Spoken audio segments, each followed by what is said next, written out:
আর এবার সব্যসাচী দত্তের স্ত্রীর খোঁজে পুলিশ। সব্যসাচী দত্ত গ্রেফতার হওয়ার পর থেকেই বেপাত্তা স্ত্রী ইন্দ্রাণীর খোঁজে বিধাননগর উত্তর থানার পুলিশ। কথা বলবো অনুপের সঙ্গে। অনুপ, ইন্দ্রাণী দত্ত, সব্যসাচী দত্তের স্ত্রীকে কেন খুঁজছে পুলিশ? এবং সব্যসাচী দত্ত তাকে গ্রেপ্তারের পরবর্তী ক্ষেত্রে একাধিক মামলায় বারবার তাকে হেফাজতে নিয়েছে এবং দেখা যাচ্ছে সব মিলিয়ে এখনো পর্যন্ত সোনা এবং গয়না মিলিয়ে এবং সম্পত্তি মিলিয়ে 10 কোটি টাকার পরিমাণ কিন্তু এখনো জানতে পারা যাচ্ছে। এবং বলা হচ্ছে যে পুলিশের পক্ষ থেকে শুধুমাত্র এই সোনা গয়নার পরিমাণ এই নয়, এছাড়াও তার স্ত্রী ইন্দ্রাণী দত্ত তিনি গোটা বিষয়টি জানতেন এবং তার বিরুদ্ধে কিন্তু চাঞ্চল্যকর বেশি অভিযোগ উঠে আসছে।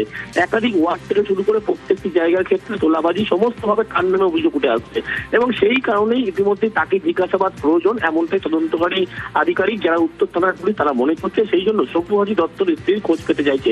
যদিও সব্যসাচী গ্রেপ্তারের পরবর্তী ক্ষেত্র থেকেই তার স্ত্রী ইন্দ্রাণী দত্ত একটি বিলাসবহুল গাড়ি নিয়ে তিনি কিন্তু বেপাত্তা রয়েছেন। তার বর্তমান অবস্থা কোথায় এগুলো কিন্তু জানার পুলিশের পক্ষ থেকে চেষ্টা করা হচ্ছে।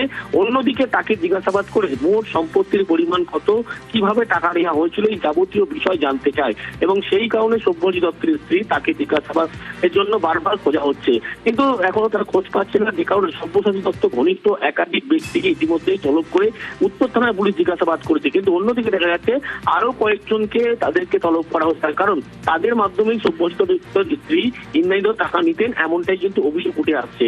সেই পরিপ্রেক্ষিতে সব্যসাচী দত্তের এই মুহূর্তে পুলিশের পক্ষ থেকে তার স্ত্রী ইন্দ্রাণী দত্তের খোঁজ করা হচ্ছে, যদিও তার বর্তমান অবস্থান কোথায় সেগুলো স্পষ্ট হচ্ছে না। ইতিমধ্যেই জানতে পারা যাচ্ছে সব্যসাচী দত্ত যখন গ্রেপ্তার হয় তার পরবর্তী ক্ষেত্রে ইন্দ্রাণী দত্ত তিনি কিন্তু তার যে বিলাসবহুল একটি গাড়ি সেই গাড়ি নিয়ে বেপাত্তা হয়েছে। তার খোঁজে এই মুহূর্তে বিধাননগর উত্তর থানার পুলিশ। ধন্যবাদ অনুপ।